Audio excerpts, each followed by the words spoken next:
El ruido no fue lo que me despertó, fue la vibración, un golpe seco, metálico, reverberando a través de la madera de la puerta principal como si el esquino mismo estuviera llamando con los nudillos de hierro. No era el toque cortés de un vecino, ni la insistencia de un vendedor, era el sonido de la autoridad. Miré el reloj digital en mi mesita de noche, 6:03 a.m. La luz gris del amanecer apenas se filtraba por las cortinas, pintando mi habitación de un tono sombrío y frío. Mi corazón comenzó a martillar contra mis costillas, un ritmo frenético que contradecía la quietud de la casa. Me levanté, sintiendo el suelo helado bajo mis pies descalzos, y me puse la bata con manos temblorosas. Caminé por el pasillo, esa distancia que he recorrido 1000 veces, pero que hoy se sentía como el corredor de la muerte. Oficina del sheriff. Una voz masculina, grave y sin emociones, atravesó la puerta. «Abran la puerta, tenemos una orden». El aire se escapó de mis pulmones. Orden. Esa palabra tiene un peso específico que aplasta la realidad. Me acerqué a la mirilla. Al otro lado, un hombre corpulento con uniforme beige y chaleco antibalas negro esperaba con impaciencia. En su pecho, la placa brillaba bajo la luz del porche. El diputado Vargas. Lo reconocí vagamente de verlo patrullar el condado. Detrás de él, su patrulla estaba aparcada en silencio, sin sirenas, como si quisiera que mi humillación fuera un secreto a voces. Pero fue lo que vi más allá del hombro del oficial lo que hizo que mi sangre se convirtiera en hielo. Al otro lado de la calle, junto a un sedán negro de lujo, estaban ellos, Roberto e Isabela Castillo, mis padres. No parecían preocupados, no parecían angustiados. Mi madre, Isabela, sostenía su teléfono en alto, grabando la escena con una estabilidad escalofriante. Mi padre, Roberto, fumaba un cigarrillo con la despreocupación de quien espera que empiece una película. Estaban esperando el espectáculo, su espectáculo. Abrí la puerta, dejando la cadena de seguridad puesta.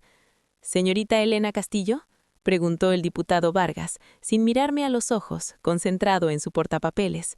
«¿Soy yo?». Mi voz salió rouca pero firme. No les daría el gusto de verme llorar. «Soy el diputado Vargas, de la División Civil. Vengo a ejecutar una orden de posesión inmediata. Tiene que desalojar la propiedad». «Esto es un error», dije sintiendo cómo la bilis subía por la garganta. «Esta es mi casa, heredada de mi abuelo. Tengo las escrituras». Vargas suspiró. Era el suspiro de un hombre que ha escuchado esa frase 1000 veces y ha dejado de importarle hace 900. «Señora, no estoy aquí para litigar. Estoy aquí para cumplir una orden judicial firmada por el juez Ramírez. Hubo un juicio por desahucio ilegal la semana pasada. Usted no se presentó. Se dictó sentencia en rebeldía». «¿Juicio?», repetí, atónita. «Nunca fui notificada. Nadie me entregó papeles. He estado aquí cada noche». Según el expediente, fue notificada correctamente. Vargas señaló un párrafo en el documento que sostenía. «Ahora, por favor, abra la puerta. Si no coopera, tendré que llamar refuerzos y sacarla por la fuerza. Y créame, no quiere que sus vecinos vean eso». Miré hacia la calle. Mi madre bajó un momento el teléfono y me sonrió. Una sonrisa pequeña, triste, ensayada. La sonrisa de una mártir que sufre por su hija rebelde. En ese instante entendí todo. No era un error administrativo, era una ejecución. Quité la cadena y abrí la puerta completamente. El aire frío de la mañana entró de golpe, pero no era tan frío como la furia que empezaba a nacer en mi estómago. El diputado Vargas entró, sus botas haciendo un ruido sordo sobre la madera noble que mi abuelo había barnizado con sus propias manos hace 30 años. Vargas me tendió los papeles con un gesto rígido. «Tiene hasta el mediodía para sacar sus efectos personales esenciales», dijo mirando su reloj. «A las 12 en punto, el cerrajero vendrá a cambiar las leguarchías. Si sigue aquí, será arrestada por allanamiento». ¿Al mediodía? Escaneé el documento frenéticamente. ¿Qué pasó con los plazos legales? «La orden autoriza posesión inmediata», respondió él paseando la mirada por mi sala de estar, como si ya estuviera calculando cuánto valían los muebles. Ignoré su comentario y me enfoqué en el papel. Mis ojos buscaban desesperadamente la sección de «Prueba de notificación», «Proof of Service». Ahí estaba, notificación sustituta aceptada por mujer adulta, ocupante. Dirección, 452, calle Esperanza, apartamento 4B, Barrio Alto. El mundo se detuvo. Barrio Alto. Ese era el apartamento donde mis padres vivían hace 10 años, antes que el negocio de mi padre despegara y se mudaran a la zona rica. Yo no había pisado esa calle desde que tenía 17 años. Diputado, dije, mi voz peligrosamente tranquila. Mire esto, la dirección de notificación. Vargas se acercó, reacio. ¿Qué pasa? Esa no es mi dirección. Nunca he vivido ahí como adulta. Esa es una propiedad de alquiler que mis padres poseen. Se notificaron a sí mismos. El oficial me miró, luego miró hacia afuera donde mis padres seguían montando guardia junto a su coche. Su mandíbula se tensó. Sabía que algo olía mal, pero su trabajo no era investigar. Su trabajo era desalojar. Si cree que hubo fraude, tiene que ir al juzgado ahora mismo y presentar una moción de emergencia para detener esto, dijo Vargas bajando la voz. No puedo darle consejo legal, pero si yo fuera usted, correría. Si no tengo una orden de suspensión, stay of execution, en mi mano a las 11:59, usted está fuera. Asentí una vez, sin lágrimas, sin súplicas. ¿Puedo tomar fotos del documento?, pregunté. Hágalo rápido. Saqué mi teléfono y fotografié cada página con precisión quirúrgica, el número de caso, el sello del juez, la dirección falsa, la firma falsificada. Luego cerré la puerta suavemente en la cara del diputado, quien se quedó en el porche para vigilar. Me di la vuelta. Mi casa estaba en silencio. Podía ver las cajas imaginarias que mis padres esperaban que yo llenara con pánico. Esperaban que me derrumbara, que les llamara llorando, pidiendo perdón por ser una mala hija para que me dejaran quedarme. Querían control, no la casa. No les daría ni lo uno ni lo otro. Corrí a mi habitación, no para hacer maletas, sino para abrir la caja fuerte ignífuga debajo de mi cama. Saqué lo que importaba, el testamento original de mi abuelo, la escritura de la casa a mi nombre y mis registros de impuestos pagados. Metí todo en mi mochila de cuero, junto con mi laptop. Me vestí de ropa de oficina, pantalones negros, blusa blanca, blazer. No iba a ir a la corte pareciendo una víctima desalojada. Iba a ir pareciendo la dueña de la casa. Salí por la puerta trasera, salté la cerca baja del jardín para evitar pasar frente a mis padres, subí a mi coche aparcado en el alecón y arranqué. El reloj marcaba las 6:45 a.m. La carrera había comenzado. El edificio de la Corte del Condado olía a desinfectante barato y ansiedad colectiva. A pesar de ser temprano, ya había una fila de personas con rostros cansados esperando pasar el control de seguridad. Me salté la cortesía. Tengo un desalojo activo programado al mediodía, le dije al guardia de seguridad mostrándole la foto de la orden en mi celular. Necesito pasar. El guardia vio la hora en el documento y me hizo un gesto rápido para que pasara por el arco detector de metales. Mis tacones resonaban en el mármol frío del vestíbulo mientras corría hacia las escaleras. Tercer piso, División Civil. La ventanilla de atención al público estaba atendida por un hombre de unos 50 años, con gafas gruesas y una placa que decía García. Parecía el tipo de burócrata que disfruta diciendo no.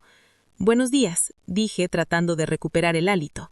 Necesito presentar una moción ex parte de emergencia para detener una orden de posesión inmediata.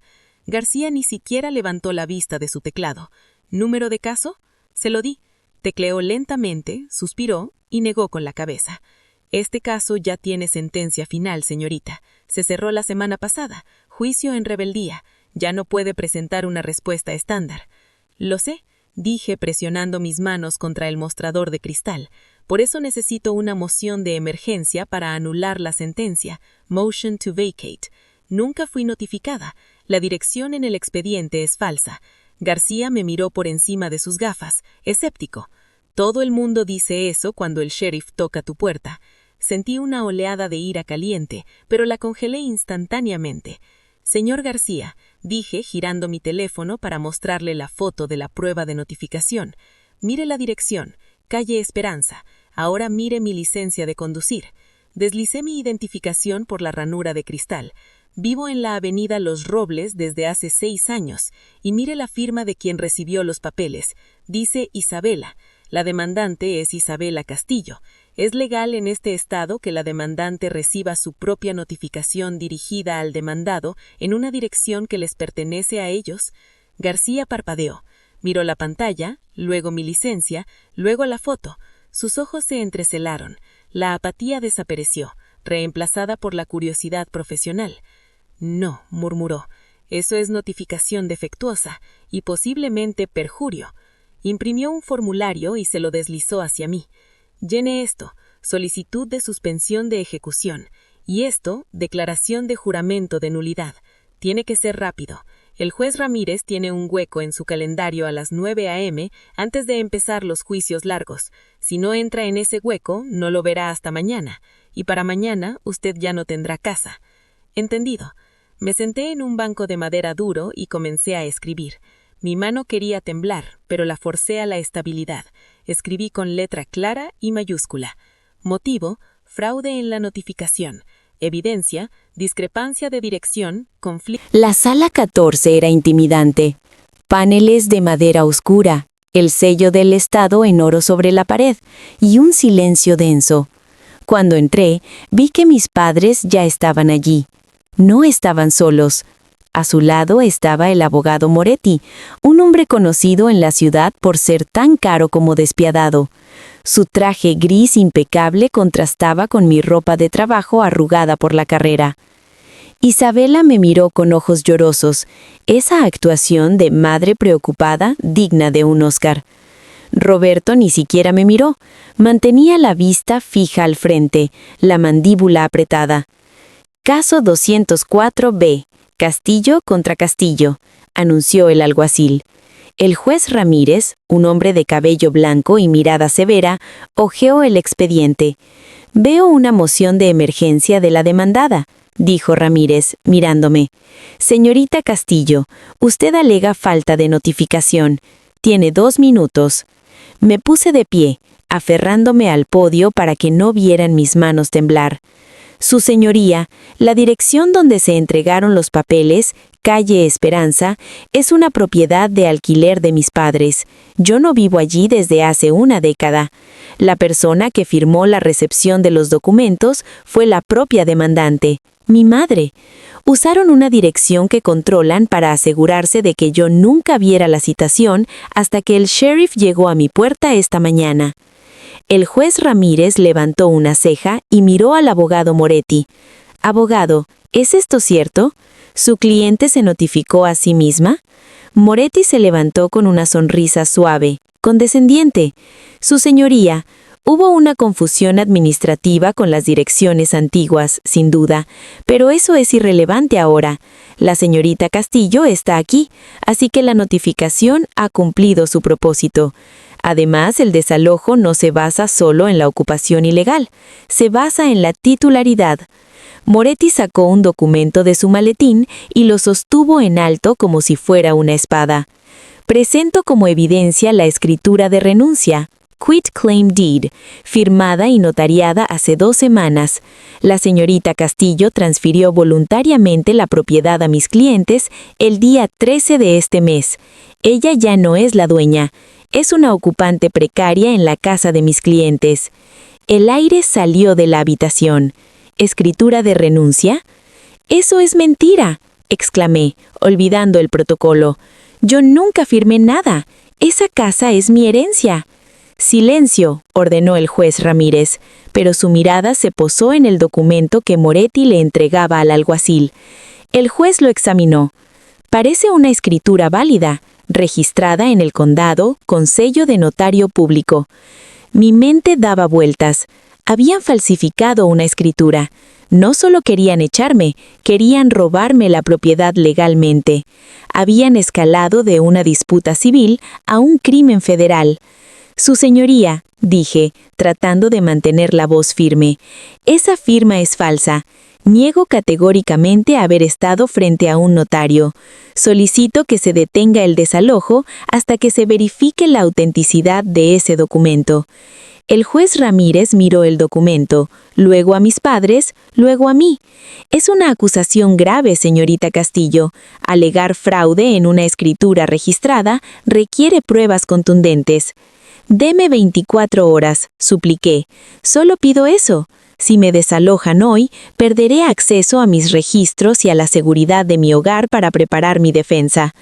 Ramírez tamborileó los dedos sobre su escritorio. Segundos eternos. Emitiré una suspensión de ejecución temporal por 24 horas, declaró el juez. Moretti abrió la boca para protestar, pero Ramírez levantó la mano. Solo 24 horas. Mañana a las 9 a.m. quiero ver a todos aquí. Y abogado Moretti, traiga a la notaria que selló esto. Quiero interrogarla personalmente. Sí, su señoría, dijo Moretti, aunque su sonrisa había desaparecido. El juez golpeó el mazo. Están despedidos. Salí de la sala sintiendo que caminaba sobre la cuerda floja. Tenía 24 horas. No había ganado, solo había comprado tiempo. Y ahora sabía que me enfrentaba a algo mucho peor que un desalojo. No fui a casa. Sabía que mis padres estarían vigilando y necesitaba moverme rápido y sin testigos. Conduje directamente a la oficina del registro de la propiedad del condado. El lugar era un vasto archivo de historia y burocracia.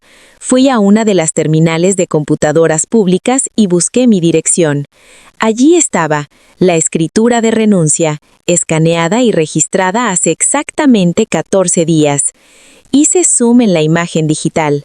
La firma que pretendía ser mía era una imitación decente, probablemente calcada de alguna tarjeta de cumpleaños antigua.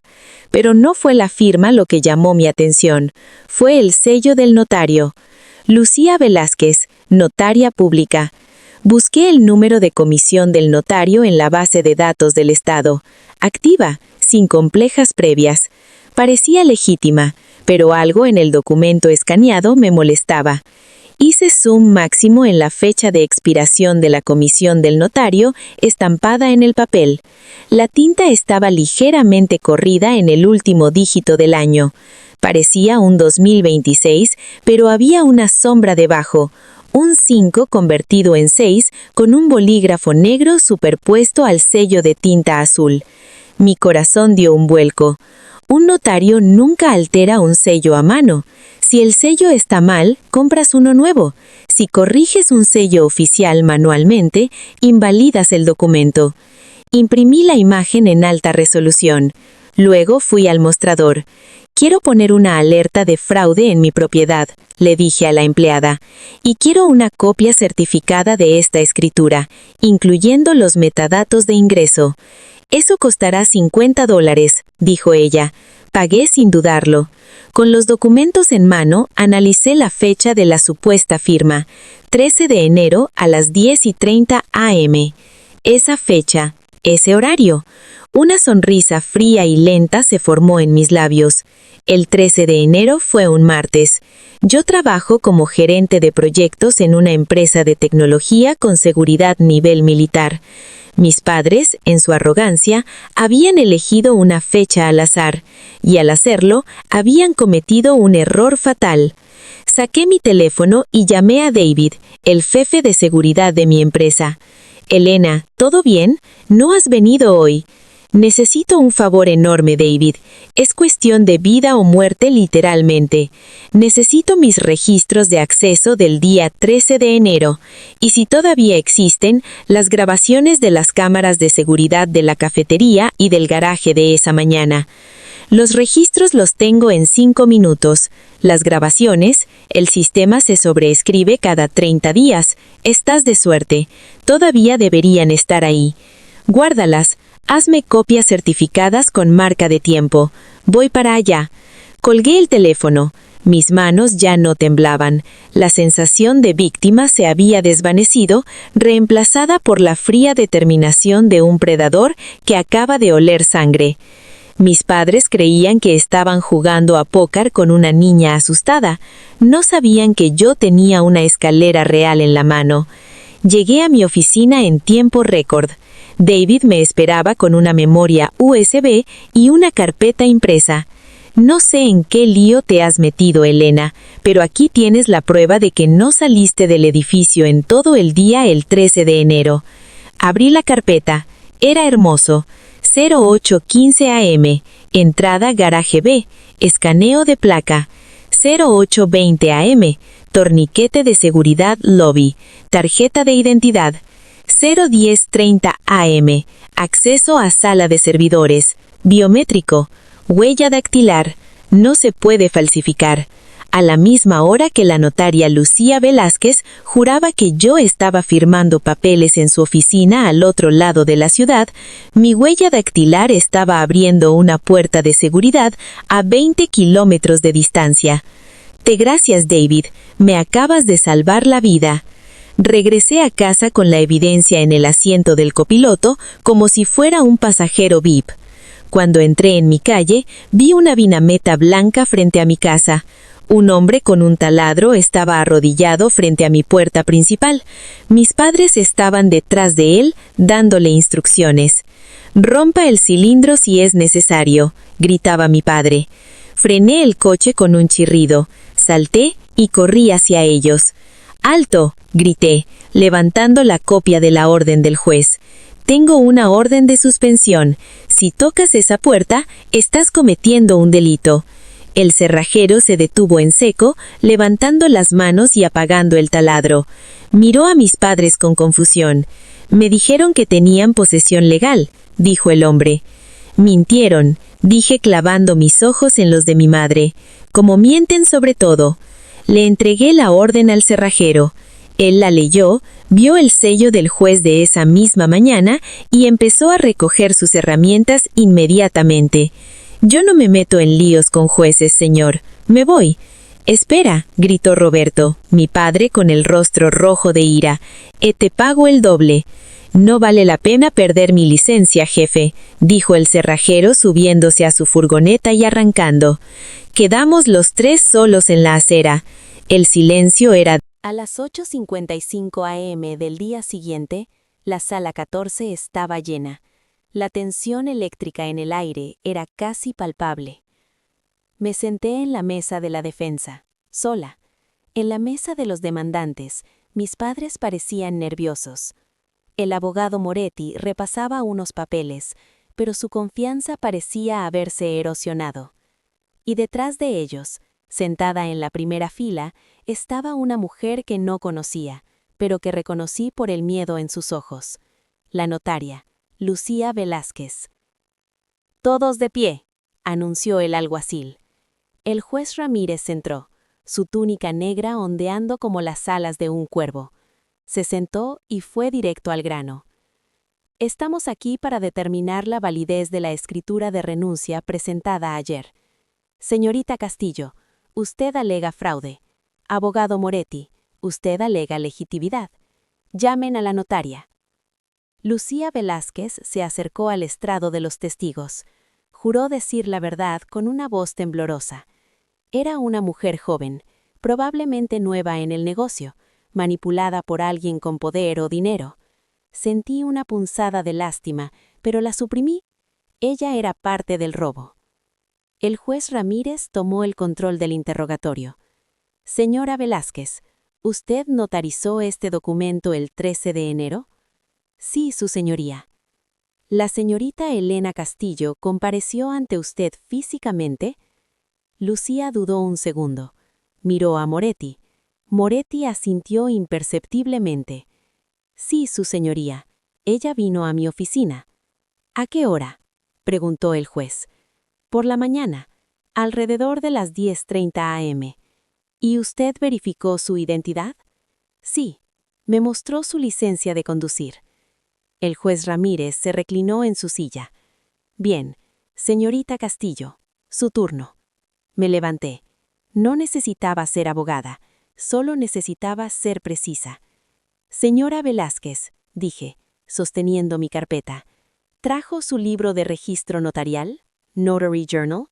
Es obligatorio por ley». «Sí, lo tengo», dijo ella, sacando un libro negro de su bolso. «Su señoría, solicito que el alguacil abra el libro en la página del 13 de enero y lea el número de licencia de conducir que la notaria anotó para Elena Castillo». El alguacil leyó. Entrada 45. Nombre, Elena Castillo.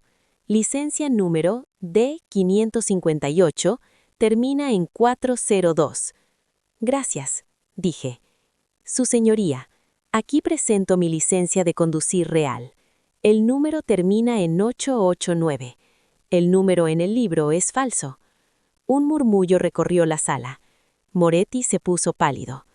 Eso debe ser un error administrativo, balbució Lucía. A veces escribo mal los números. Un error de 4 dígitos es improbable, dijo el juez Ramírez, su voz endureciéndose. Pero continuemos. Saqué mi siguiente prueba. Su señoría, presento el Exhibit A, registros biométricos de acceso de mi lugar de trabajo, certificados por el jefe de seguridad. Le entregué los documentos al alguacil. A las 10:30 am del 13 de enero, el momento exacto en que la señora Velázquez jura que yo estaba en su oficina firmando la venta de mi casa, este registro muestra que mi huella dactilar accedió a la sala de servidores segura de mi empresa, a 20 kilómetros de distancia. El silencio en la sala fue absoluto. Era el silencio de una mentira muriendo.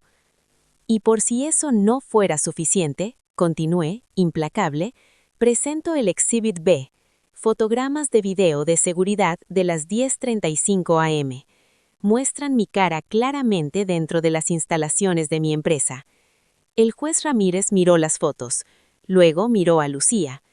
Señora Velázquez, le voy a recordar que el perjurio es un delito grave que conlleva tiempo de cárcel. Le voy a hacer la pregunta una vez más, y le sugiero que piense muy bien su respuesta. ¿Vio usted a Elena Castillo firmar ese documento? Lucía rompió a llorar. Fue un colapso total. Me dijeron que solo era una formalidad. Sollozó, señalando a mi padre. El señor Castillo me dijo que su hija estaba enferma y no podía ir, pero que ella quería firmar. Él me trajo la licencia de conducir, o una copia, no lo sé. Me pagaron extra para no hacer preguntas. «Objeción», gritó Moretti, levantándose de un salto. «Mi cliente no ha dicho nada». «Siéntese, abogado», rugió el juez Ramírez. «Esto se ha acabado». El juez golpeó el mazo con una fuerza que hizo saltar el polvo del estrado. La corte encuentra evidencia clara y convincente de fraude. La escritura de renuncia se declara nula y sin valor. La sentencia de desalojo queda vacada permanentemente. Mis padres estaban congelados. Mi madre tenía la boca abierta, incapaz de procesar que su red de mentiras se había roto. Mi padre se había hundido en su silla, derrotado. Además, continuó Ramírez, estoy remitiendo este expediente completo a la Fiscalía del Distrito para que se presenten cargos de fraude inmobiliario, falsificación de documentos públicos y conspiración contra Roberto e Isabela Castillo y contra Lucía Velázquez. Alguacil, escolte a los demandantes fuera de mi sala y asegúrese de que no se acerquen a la demandada. Miré a mis padres mientras el alguacil les indicaba que se levantaran. Por primera vez en mi vida, no los vi como gigantes que controlaban mi destino. Los vi como lo que eran, 2 delincuentes pequeños y tristes. La salida del juzgado fue surrealista. El sol brillaba con una intensidad que lastimaba los ojos, un contraste brutal con la oscuridad de la sala de audiencias. Mis padres fueron escoltados por una salida lateral, discutiendo furiosamente con su abogado, quien parecía estar calculando cómo renunciar al caso lo antes posible. Yo salí por la puerta principal. Respiré hondo. El aire olía a tráfico y ciudad, pero para mí olía a libertad. Fui directamente a la oficina del registro para entregar la orden judicial certificada que anulaba la escritura falsa. La empleada me reconoció y por primera vez me sonrió. «Se hizo justicia», dijo ella mientras sellaba el documento. «Sí, se hizo». Conduje de vuelta a casa, mi casa. Al llegar, la vi de una manera nueva. Ya no solo era una estructura de madera y ladrillo heredada de mi abuelo, era mi fortaleza, era el símbolo de mi resistencia. Llamé a un cerrejero confiable, esta vez. Cambié todas las lesarnas por sistemas de alta seguridad. Instalé cámaras en el timbre y sensores en las ventanas. Mientras el técnico trabajaba, me preparé un té y me senté en el sillón donde el diputado Vargas me había entregado la orden de desalojo solo 30 horas antes. Parecía que había pasado una vida entera. Mi teléfono vibró. Era un mensaje de texto de un número desconocido. Sabía quién era antes de abrirlo. Eres una ingrata. Destruiste a tu familia por una casa vieja. Espero que seas feliz sola. Era de mi padre. No sentí ira. No sentí tristeza. Solo sentí una profunda y calmada claridad. Familia no son las personas que intentan dejarte en la calle con trucos legales. Familia no son los que falsifican tu firma y sobornan a notarios. El abuelo sabía quiénes eran ellos. Por eso me dejó la casa a mí. Él sabía que yo tendría la fuerza para protegerla. Borré el mensaje sin responder. Luego bloqueé el número. Fue el último acto de limpieza. Había sacado la basura de mi vida, tanto literal como figurativamente. El sol comenzó a ponerse, bañando la sala de estar con una luz golada y cálida. Me quedé ahí, en silencio, escuchando los sonidos de mi hogar. El refrigerador zumbando, la madera crujiendo suavemente con el cambio de temperatura. Ya no había golpes en la puerta. Ya no había amenazas. Solo había paz. Y era mía.